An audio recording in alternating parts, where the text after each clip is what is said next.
Hey everyone, welcome to the Company Road podcast. In today's episode, I really want to break out of some of the stereotypes and delve into the deeper world of technology. And it's really no secret that tech is evolving at an alarming rate. And although many of the tools out there are getting simpler to pick up and use, and there's tons of stuff coming in, not all UX, not all products and digital are created equal. I've had the fortune of working with many great leaders in technology, spanning multiple digital products, services, some websites, apps, smart spaces, and other bits and pieces in between. But I have to say, it's been really rare that you find tech people that work well with everybody else. I'm going to call it out. I'm going to say that. And our guest today is that tech and product genius that you really need and want in your team for his knowledge, for his approachability, for his maneuverability when it comes to solving for complex problems. So Charlie, first of all, welcome to the show. Thanks, Chris. It's really great to be here. I'm really excited. I must say, this is the first time I've done this, so hopefully it works out all right. Let's see. So you're a bit of a tech entrepreneur turned intrapreneur, but you're always doing something interesting. So I'd love to just hear your story, and maybe let's go back to what sparked the interest in technology for you and when you started to work with it. Oh, geez, we'd be going back quite a ways. I won't bore you too much with the detail, but back in my younger days, in my teenage years, when my parents made the big investment to buy a 386 PC. If you're old enough to know what that is, great. Anyway, it was a computer, and I actually found myself pulling that thing to pieces. So grew up on a farm, so we were pretty handy with building things and creating whatever we needed to create to do our work. But with this new computer on the desk at home, one of the things I used to try to do was pull to pieces and put it back together before my dad got home. That got me really interested in technology. And I think initially my thoughts moving into high school, I really enjoyed working with computers, obviously, and I had a vision of working in that field. But it wasn't until I had a careers conversation where the person said, you want to be a technician? Don't you want to be the person that helps build, like design these things? And I was like, oh, what is that? And engineering was introduced to me at that time. So from then on, it's history. That's the path I took through high school into university and onwards. And what are some of the things that it led you to do? I mean, if you can describe some of the tech projects or some of the things that stand out as being really big things that you're involved in, but also really interesting from your own development and learning point of view as well. Sort of fast forward through into uni now. At Swinburne is where I studied, and they had a program called Industry-Based Learning, IBL, and it basically lets you study for 2.5 years, and then you get placed into the real world for a year, and then you come back and finish. So the first 2.5 years is all about making sure that you're on the right path, on the path that you want to be on. So there's many different engineering fields, so making sure you're in the right field for you, and then getting enough theory and study under your belt to then go out in the real world and try and apply it somehow. I was lucky enough to land at a little sort of startup company called Redflex in Melbourne. It was trying to build the world's first digital bead camera, which is probably not a popular product, I must say. But for a budding engineer like myself, it was really cool. It was all cutting edge stuff because at the time, today we're very spoiled with technology that you can buy off the shelf. But back then, digital cameras were extremely expensive and certainly not purpose built for what we were trying to apply it to. So we had to build our own camera, our own interfaces, our own software. So much of it was built in-house, and we're a small team and very cutting edge technology. And so I remember typical sort of startup, we faked it till we made it. We sold the technology to some clients in the US. We hadn't built it yet. So we're under the pump, obviously. I remember we finally got a crappy black and white image out of the camera on a Saturday. We got a color image on a Sunday, and we were on a plane on Monday to go and fly over and start implementing this thing to the States. It was really exciting for an engineer, budding engineer like myself. Fast forward, I was actually at that company for quite a while. I moved to the US actually after I finished my studies and helped establish the technology practice there and then grow it out to what it became. So I guess from a technical perspective, that was very much more embedded engineering initially, moving to systems engineering, then software engineering, and then more broader technology in itself. So I was able to make those progressions in that one company, which was really amazing. It was a great ride. And then 12 years in, I finally got the courage to move on to a different business, different industry. It took a lot to take that on, I must say.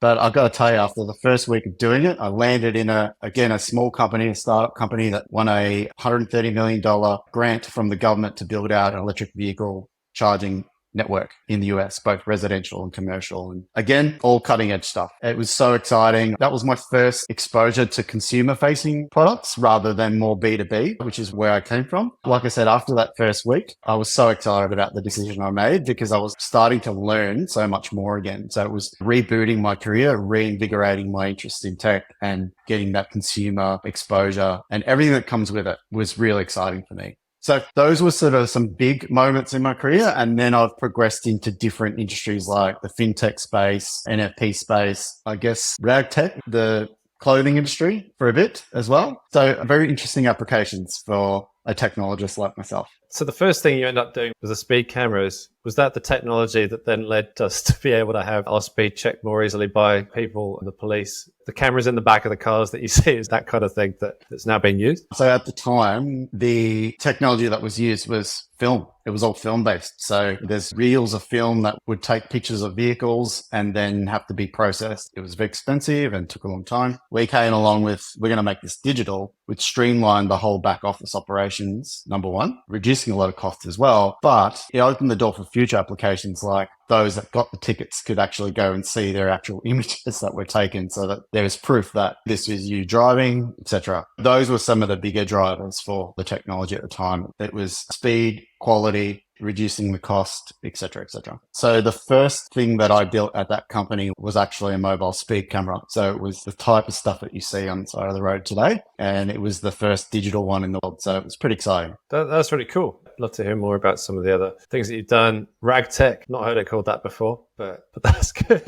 Like what you've been doing in the fashion industry. It doesn't sound great, I think. But anyway, I landed in a role to somewhat transform the business in terms of its technology and digital capability and how it services its customers and how it interacts with customers. And that's what the pitch was. But it grew into a broader transformational culture sort of role and strategy. And that was real exciting as well. Yeah. Transformation, it's always been around, but it feels like since the first time in the world that you were describing where things were just becoming digital to begin with, and now it's just become an ever-growing theme. It's a bit of a beast when you think of transformation, and that's another word like innovation that people don't often really understand. So what's been your experience of transformation over the years, and where do you think it's landed now? Yeah, look, I totally agree that these are words that are used quite broadly, and transformation really can mean different things to different companies, different leadership teams, different strategies. If I was to look through a bit of a technical lens, perhaps transformation and the opportunities that I've had to help drive is in and around moving from really old, underinvested in technology, as well as the people that support that technology as well. So you've got customer demand for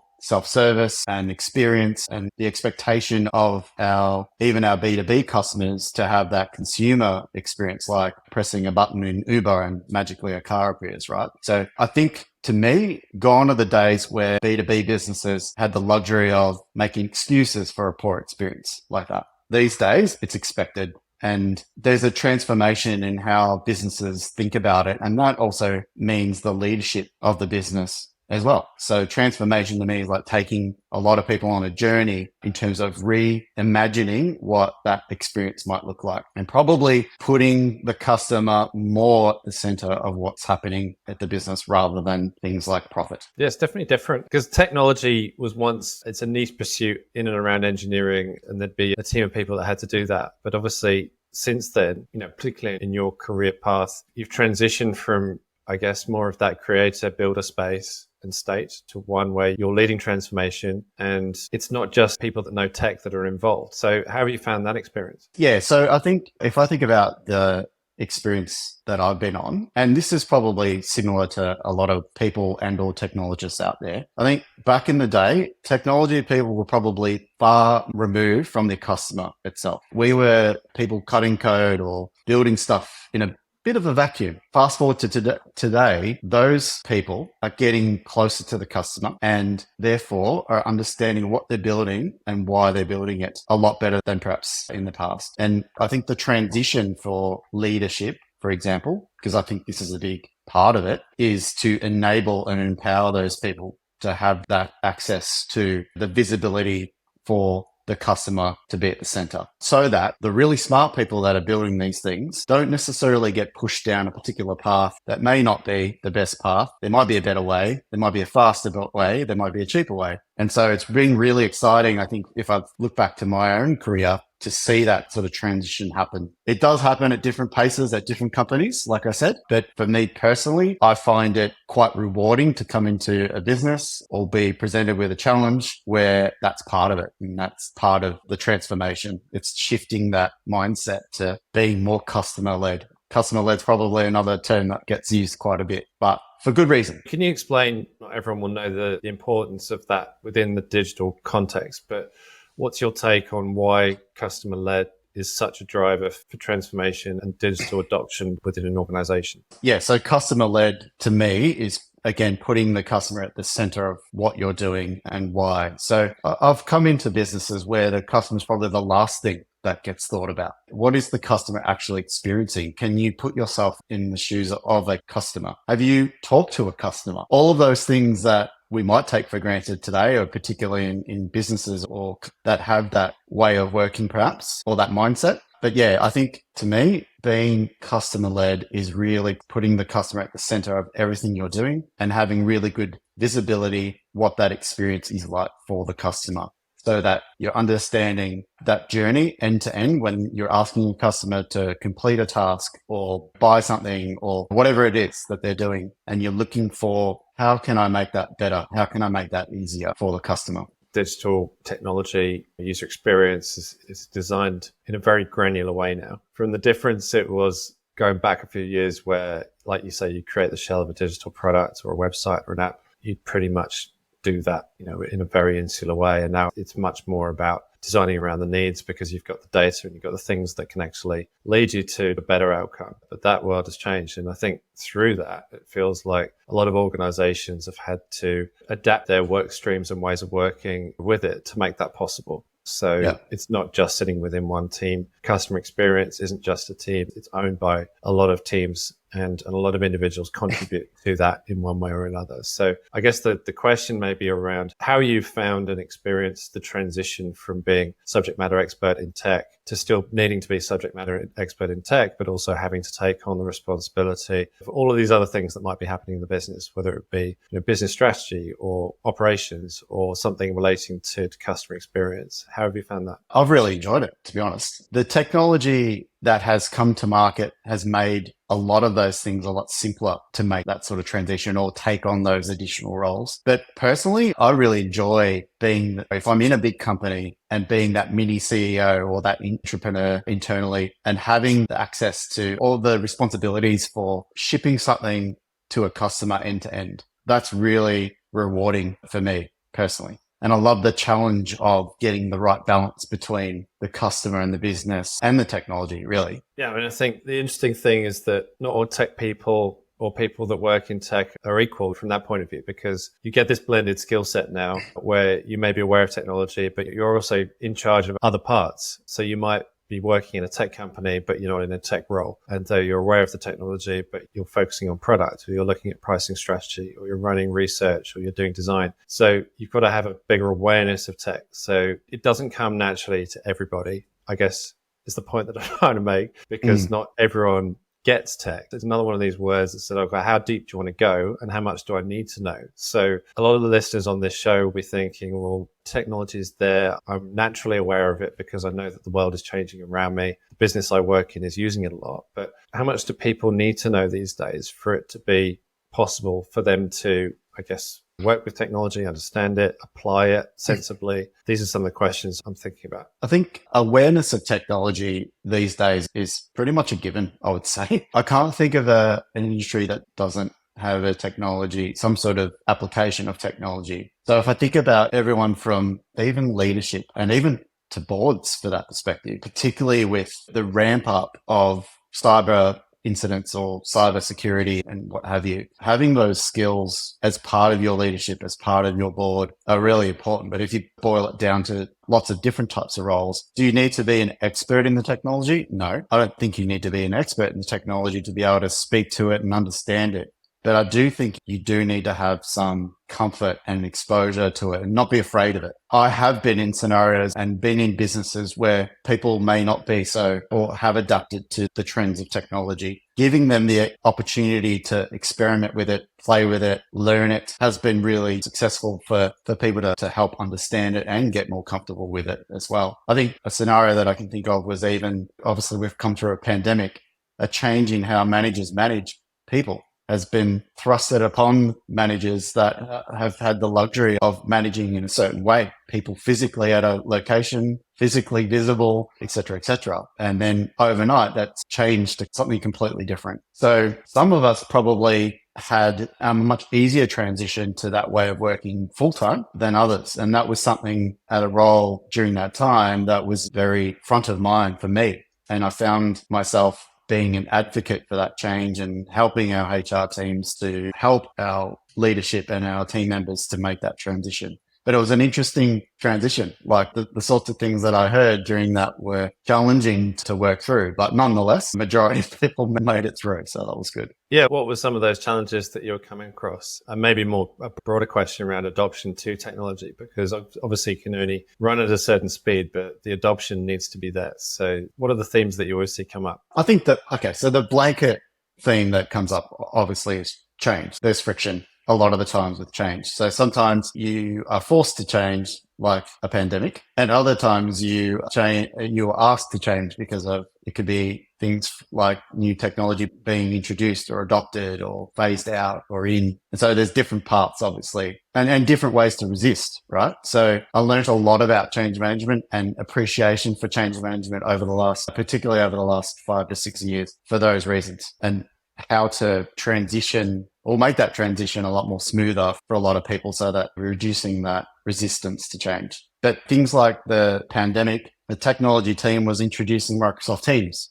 to the business. This was pre-pandemic. And so I went on a bit of a roadshow with running some sessions with leadership and trying to get them comfortable with the technology, number one, but also how to use it efficiently with their team members. I think the resistance that had started there was purely, I'm not used to managing this way. I don't want to manage this way. I prefer to see my team physically. And so we worked through a lot of that. We encouraged experiments and things like that. And then came the pandemic and everyone was thrusted into that. But to be honest, I think in that particular case, the technology team was considered a bit of a savior in that sense, because the transition, that path had already started. And so I was really proud of the team and what they've achieved to get the organization to where it was, because had it been done after the pandemic had started, it would have been a whole lot different, I think. So that's some of the experiences that come to mind in that sense.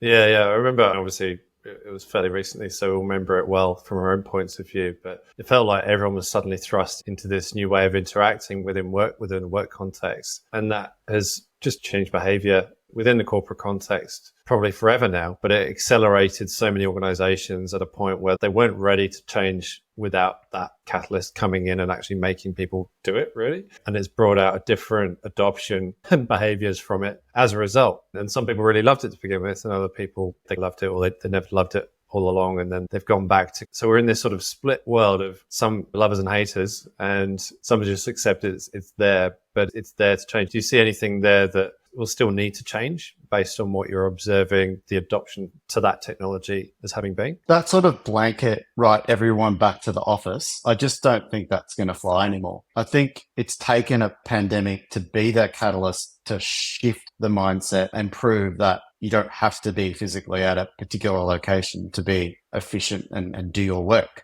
So one thing that came to mind as you were speaking was trust. Trust it's a big challenge for some to establish that trust in a different way of working or a different way of leading. That's not only between a line manager and an employee, for example, but that's also at a team level. So I think, call it whatever you will, call it hybrid, call it work remote, home, whatever. I don't think the traditional sense that we were used to prior to the pandemic is going to be the same. I really do believe that there's now an expectation of talent to be able to work wherever they are, wherever they can be, and have that flexibility. And so I think there will be ripples of particularly larger businesses, and you can read about banks that have or larger corporates, I won't just single out banks, but larger corporates that are mandating back to office policies or what have you, I think there will be quite a bit of resistance there, and there's always a risk of losing talent as a result. So those that really embrace it, I think, are the ones that will win in the end. Your mind's automatically drawn to some of the collaboration tools that we've been needing to use around Teams or Miro or any of the ones that are more popular. But it just feels like taking a step back from that, there's an opportunity for anyone in an organization or within a leadership role within that organization to think about what the needs of the people are, and from a cultural standpoint, how to bring some of that change about in a way that could be supported by technology. And I think there's thousands and thousands of obviously applications of technology that you could use. Somewhere in the world, people are thinking about what those niche cases and supports could be for people in exactly that situation. And if it isn't there already, then because of the speed of change, somebody's going to pop up and try and do it in any case. I remember before the pandemic, and there was a bit of almost like a split in culture sometimes, where the people that preferred to work in this way on Zoom or whatever would do that. And particularly in very digital, I guess, more introverted corporate settings where people would be much more happy to just Slack message this and this than jump onto a chat and have a face-to-face conversation like you and I are having now. And so it comes down to preference and probably productivity within the context of that preference. And then how do you bring about the right conditions that are right for your workforce? And I think there's definitely something in that says, looking past the obvious tech tools, what else could really supplement or really turbocharge your organization in some way? So who do you think should play the role of doing that for their companies, do you believe? Everyone. Yeah. I think it starts from the top too, right? So I believe that we don't need to be telling smart people how to do their job. I know that's been said by many people. Okay, so I'm not coining that phrase by any means, but I really believe in that, right? That is very relevant here, in my opinion, as well. So giving team members tools to allow them to do their job and let the smart people that we hire do their job the best way that they can as a team. I think culturally allowing for that space and that freedom to do that is going to be really important. And I think businesses are at different sort of points in that journey because of many other different reasons. Historically, how they work, historically, how they're being led, the technology that they might have available to them. There's lots of different things there. But I think the reality is to implement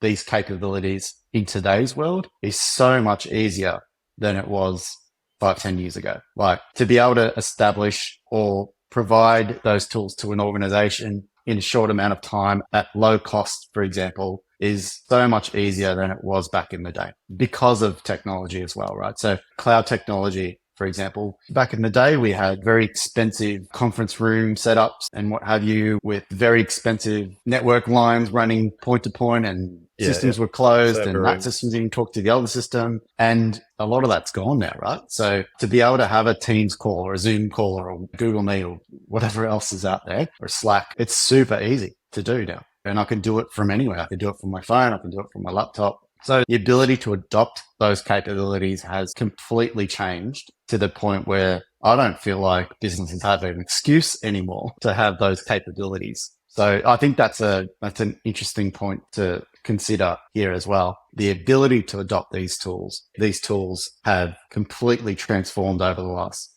5-10 years, and there should be no excuses for the ability to work this way. I mean, adoption is a really interesting area. You talked about trust, but I believe there's another big one that we probably need to talk about, which is around control, and particularly within an organizational setting. The first technologies, like you were saying, tech and IT, help desk, boardrooms, server rooms, like all of that stuff from a governance point of view was set up and controlled in a very tight fashion. And all of a sudden now we're shifting to a point where people can have 120 apps on their phone and still link that to the work environment and work with it because it's on their mobile and it's on device. So I'm just thinking that a lot of organizations now, in the way that their operations work, aren't able to embrace the change and allow for the people to work in the way that they want to, because it's still behind a load of policies and procedures. Compliance obviously plays a big role. Risk comes in. Is thinking about how to set things up in a way that can let it organically grow with the technology, but without putting the blockers up around, okay, well, if we haven't got a BYOD, bring your own device policy, then people can't use their mobiles yet. And we're going to have that in next year because we've got all these other things to do. So I think some organizations just not being too restrictive, others are being, we still need to control it because we're a bank or we're in a big organization. How do you think people should be navigating that? Because it just feels like there's always an excuse to make it feel like it's either the right thing to do or that it's a more secure thing to do. There are a lot of blockers when it comes to technology as well, from what I see. I think there's probably two parts to that. There's definitely mindset. And I'll put my hat on here for a sec. Back in the day, it was quite rigid, right? The first answer you'd get usually from is no. Can I use my Mac? No. Can I use my phone? No. Can I log in? No. And part of that was probably mindset. And the other part was certainly the governance that you would typically expect, perhaps is the word I'd use if I'm thinking about a large corp. I think technologists, IT peeps, for example, they probably get a bit of a bad rap because they're trying to do the right thing as well, right? They're trying to maintain controls around data, like personal information, all those important things that need to have controls around them to protect customers, the business, etc., which usually means you can't do anything any which way you like. That's the reality, because otherwise there's no controls. And so getting that balance, it's definitely shifted over time. And I think you could probably attribute the shift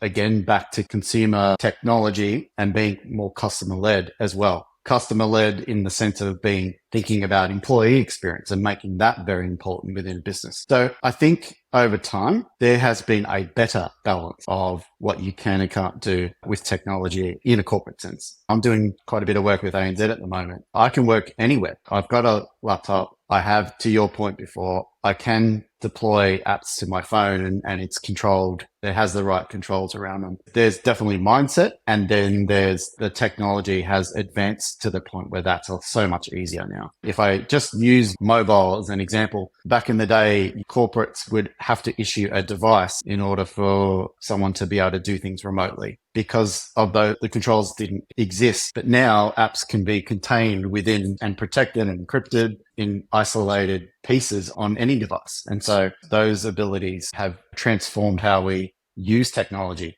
and how employees get to use their own devices and do things from anywhere they are. So yeah, I think, like I said, I think it's mindset, and it has definitely been mindset and a mindset shift to being more employee experience focused. How can I make it a better experience for our employees to do things themselves, to work from anywhere, but do it securely? Yeah, I think from a technology point of view, technology is the great enabler that sits between your work life and your personal life. And it's probably all the same thing now. And I think that's probably the part that a lot of organizations have struggled with, because if they're trying to keep it as focused solely on the organization without almost taking into account the personal aspect to it and what it enables you to do across personal and business life, you're just going to be creating a wall, really. And in some cases, that's obviously necessary. But now, if I think about it a while back, this is going back quite a while now, but I was helping companies figure out how they would set up social media and manage social media within their company and teams. So who would get to do it? Who'd have permission to post? All of these kind of controls that you set up around engagement. What kind of content could you post? What are the guidelines around that kind of thing? And then you fast forward to now where all of a sudden you've got AI and it's just accelerating at such a rate that you can't really put your pin on exactly what it can do at any given time or the use case of it, because it's evolving, and every time people use it, it feels like it's pushing into new areas. So it's hard to flip from that control state to one of enablement in a way that still allows people to do what they want to do to try it out. The speed of change is something I don't think many organizations now are really set up for, because it's always been quite reactive. There's a problem, so we'll fix it with a policy. But if now the problem is that the speed of these possibilities coming up, it's just always going to be there, then how do organizations best solve for that? Really good point, and certainly challenge nonetheless. Blanket policies can get put into place, but then stifle innovation as well, right? So I think at the end of the day, as an employer of a business and within a company, regardless of your role, I think it's really important for technologists to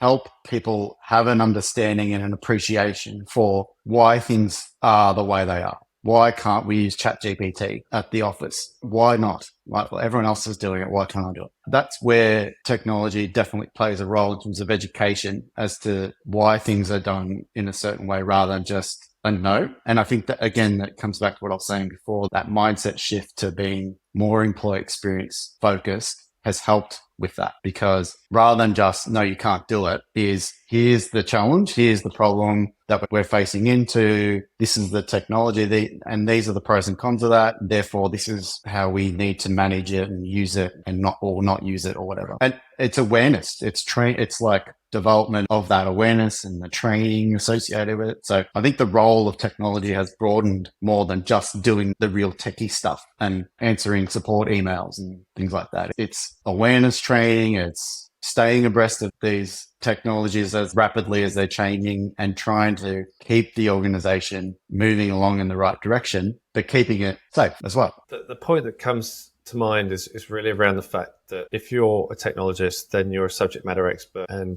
like you would be if you're working data or design, or you had a particular skill set in pricing or research or whatever it was. So by that very nature, it's splitting the camp already, because some people know about it, some people don't know about it. And then you're then thinking, okay, well, who within that set, so your fellow technologists, how are they behaving? And within an organization, there'll be those that are really quite comfortable in stating their case and evangelizing a little bit around what the technology is and what people should be doing and getting people motivated. And there'll be probably the majority of those that are not comfortable with that. They're having to probably just work on the tools, wouldn't really want to be leading the change, happy to manage a little bit maybe, but definitely a little bit more introverted and not as comfortable with that level of change that would need to happen. So I guess I'm thinking about it from the point of view of our listeners who are thinking, well, if I'm wondering for myself how I can make changes from the point of view of a subject matter expert within my organization, and I'm a technologist, I'm a designer, I'm a this, I'm a that, how best do I affect change? What would be your take on that? Because you've obviously been successful in doing that. So yeah, we'd just love to hear your perspective on it. Yep, you're absolutely right. Some people, as you said, they would rather just stay at their desk and do their work and not do the other important things like interacting with other parts of the organization or getting up and doing a presentation or that sort of thing. So there's definitely those that are more comfortable and those that aren't when it comes to, I think about this as change, right? So how have I had success in this? It's taking the team on the journey, but then finding those call them change champions or what have you. There are those people that are willing to give it a crack, or it's seen as a development opportunity for themselves. And so finding those people, I've found, has been really important and successful when it comes to delivering change, because those people that are embedded in different parts of not just technology, but different parts of the organization as well, they really become super important when it comes to delivering a change, because they are closer to the people that are being affected. For example, there's a different level of trust being established there. It doesn't feel like it's all top down. So I think engaging, obviously it's all about taking people on the journey. Some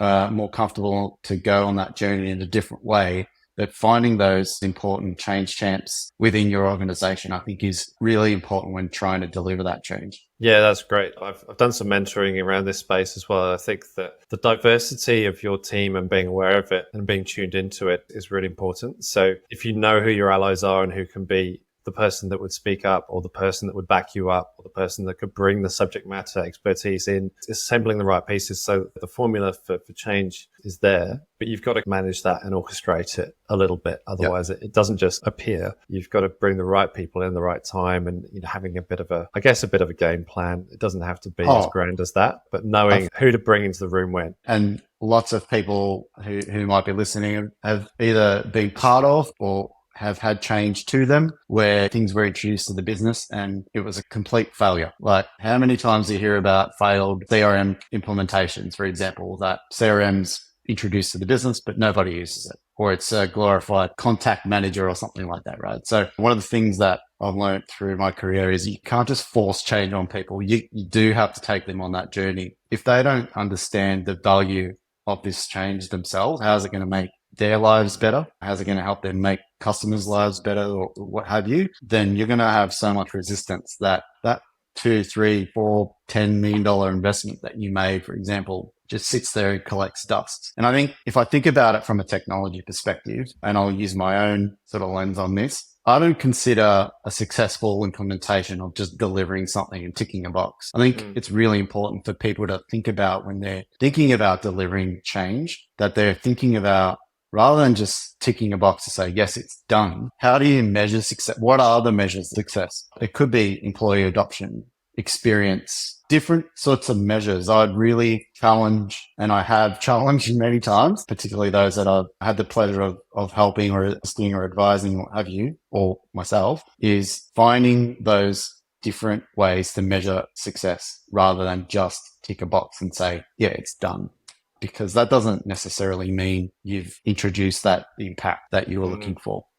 Yeah, and your measure of success doesn't translate to somebody else's measure of success unless you make the link, usually. And there's so much success isolation, I want to call it, within the corporate setting because everyone's measured on different things, and those don't, That's right. they don't correlate. They don't always add up to the same goal. So it's really important to be aware of. I think there's another one around probably just the awareness of what everyone else is doing and where they're aiming. And from the point of view of inclusivity, we were actually thinking, well, what would benefit us all? How would you take the problem, boil it down to something very simple that everyone can agree they need to get behind and solve for as well. And then applying technology as almost the enabler to create that solution. If you can hook it into a problem, if it's a customer problem, if it's an internal operational problem, front stage, backstage, doesn't really matter. But you're trying to justify it every time. So if you present a solution like technology platform without any context and without the problem that it's solving or the results that it's had from solving certain problems, then it's just a technology solution. But actually bringing it to life in terms of what it has done and what it could do is often important, do you think? A role in recent times where I was helping to drive a particular change, but very quickly realized that the technology, which is clearly an enabler of a lot of different things, was so underinvested in that it was going to take a massive amount of time to get it to a point where it was able to move with the organization and really shift the experience that we were aspiring to build. That's not an easy thing to come in to say that we need to invest heavily over here, but that's not going to really shift the dial on customer experience right now. So trying to convince we need more budget, we need more time because this needs to be done in order to achieve that was definitely a challenge I took on. And yeah, that was a hard one, to be honest, because there's expectations that you're trying to manage right across the board. Every leadership, managing directors, a whole bunch of all the way down to people that say, I want this feature yesterday. And I think I used the analogy of public transport here in Melbourne. Now there's tunnels being dug under the ground and it's been going on for years. It's costing a fortune, but we're still like sardines on a train today, right? There's no immediate relief or improvement to that travel experience. There's a lot of tunnels that are being dug in order to achieve that uplift in experience. And so I use that as a bit of an analogy to try and explain we're digging ourselves tunnels right now, and it's going to be very similar for a while, but those tunnels need to be built. And I think it was successful in most scenarios, but trying to find something where you can boil it down to make it relatable, I think, and not just about the technology is really important when you're trying to deliver a massive change like that. Yeah, really important. And it comes back to a storytelling theme that's come up in previous episodes as well, where you're really trying to make the connection between what you're putting forward and the person, how they feel and what they value essentially. So yeah, really important. My own experience of Melbourne public transport has been very good in comparison to other cities, mainly compared to London where I was from, and the tunnels that were built 150 years ago, whenever it was, they've been around forever. But obviously it's more about what do you do to maintain those tunnels and which tunnels do we keep or get rid of and how does it evolve? And I think with technology, there is a lot that is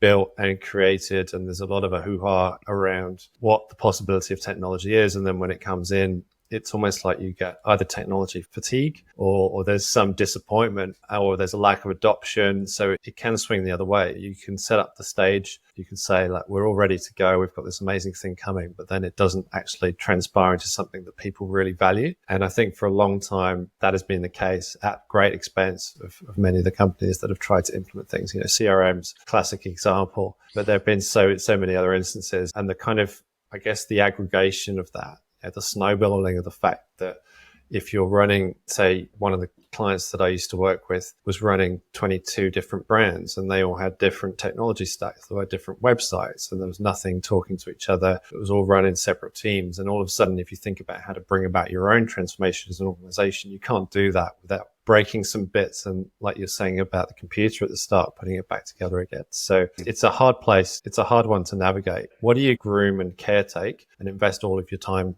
into doing, even with the risk that some people might think that's excessive? What do you drop and leave behind? How have you managed some of that decisioning? Well, can I say that there's no one size fits all approach either? Like, people have certainly been successful in implementing things. I can say that myself as well. But just because I implemented it in a certain way at one business doesn't mean that same magical formula is going to work at a different one. There's so many different, like you said, there's lots of different technology challenges, but then culture, ways of working, there's a whole bunch of leadership styles. There's a whole bunch of things that have to be considered when you choose your path on how you're going to deliver your change, whether that's technology or whatever else, really. So I think approach is definitely been, absolutely take the learnings of what you've done in the past, but don't assume that you're just going to apply this that you've done before and it will magically work. Setting yourself up for failure there. So there's definitely a lot of, particularly when you're coming into a new business, there's a lot of learning and understanding of how things really do work and click and what the true problems are before you start thinking about a way forward. No, it's a really good one. I think if you've got an experience firsthand of technology that you've either brought in or that you've had to adapt to and you've had to use, then that's your comfort zone, then your familiarity. I prefer certain things over Teams, Microsoft Teams, because I find it creates clutter where I don't want it, But other people really love it. And it was the same like back in the day. The first adopters of a technology, say a software like Office or anything, that it would just end up on your resume because you'd say you could do it. And that was something to be proud of. So automatically you're going to take forward a knowledge based on some experience that you've had already, particularly if you've had to implement a new technology. But then you don't know if you've invested in one, whether there's something else that's better, that it could be adjacent, it could be done by Adobe or by the other companies, but you're shut off from that a lot of the time. So comparison, I think, is sometimes difficult. And then with comparison, there is obviously hesitation. There's anxiety, a bit of fear, and people don't like the things that are unfamiliar. So you're trying to change a system that's 30 years old because it was done back in the day in Oracle, and all of a sudden it now needs to modernize. It's hard for people to move with. And other than actually creating some of the things that you've been talking about, so creating the right conditions, is there anything else that springs to mind around how to make that a safe space for people to get to know new technologies? So one thing that popped into my head as you were speaking there was, if you're a technologist, for example, being technology agnostic is, I have found in my personal career, being really important because of a lot of the reasons you just mentioned. So not necessarily just coming into a business or a problem with a playbook of tools or have you that you've had experience with in the past and you know that they work and they've worked for you in the past, et cetera, et cetera. It's somewhat limiting to just bring those to the table and just say, let's do this, rather than evaluate other options. And sometimes you got to take a pragmatic approach. You don't have the budgets that you had at different places as well, right? So there's a lot of different things to factor in when you're making those sorts of decisions. I have found being outcome focused is really important, which therefore doesn't particularly drive a particular technology, for example. And that to me is something I think worth mentioning, because rather than being outcome focused doesn't necessarily define your path to get there, right? And that could be from a technology perspective as well, or a particular technology. So being outcome focused lets you have and giving your team or your company or however you're set up to work, ability to explore different ways to get to that outcome. And that, in the sense that we're talking about right now, could be different technologies of different calibers and price points and capabilities and what have you. So I think, to me, it's setting up that environment and giving the people the opportunity to actually navigate accordingly. Yeah, I like that, because actually if you set the goal, the outcome, then what you do in between is up to you, really. And then you can build out either points at which you could assess whether it's right or wrong. You can adapt, you can pivot, you could do whatever. It doesn't really matter. But as long as you get to the outcome, that's the important thing. I've been wanting to ask you this. I don't know if it's going to lead to anything interesting. I'd love to know whether anything about technology scares you in one way or another. No, I think it's exciting. Like, I know there's a lot of people that are worried about AI, for example. You can't avoid a conversation without AI being inserted into it one way or another.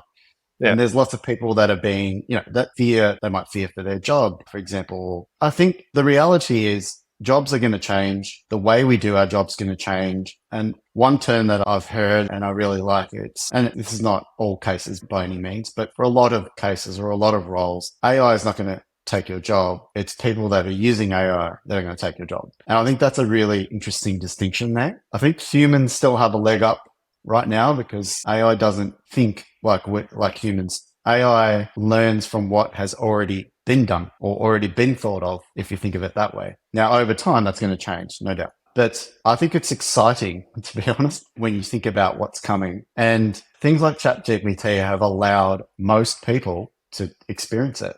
And if you haven't, I would strongly recommend you do, because it's actually quite interesting to experience, ask it questions and see what it comes back with. So get comfortable with the technology and then start to think about, well, how can it help me do things? And so I've asked it questions for when I'm presented with something I need to do for work, for example. And mind you, I would obviously do this carefully, but I have found that technologies like AI can get you, like 70% to completing your task, and then you come in and finish it up. So it doesn't replace me, but it's made me do my job a whole lot faster and simpler. So I'm probably one of those that aren't afraid of technology. I think it's exciting times and I'm excited to see how it gets applied in many different aspects. But I think that the cool thing is that the reason why it's blown up is because really smart people and companies have figured out ways to make it simple for most people to come in and use it. So the adoption of like ChatGPT, for example, has been immense. The short amount of time to get to 1 million users was, I can't remember the stat, but it was ridiculous, right? Yeah, it was insane.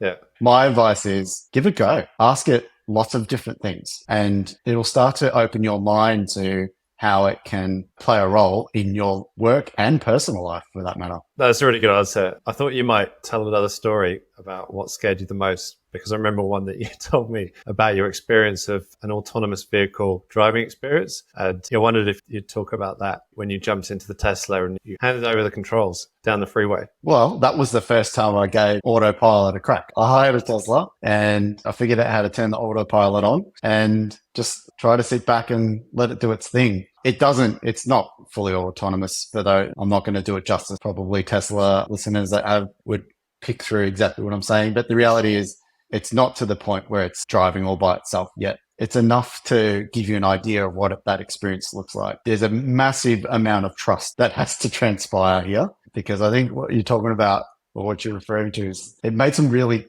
shitty decisions.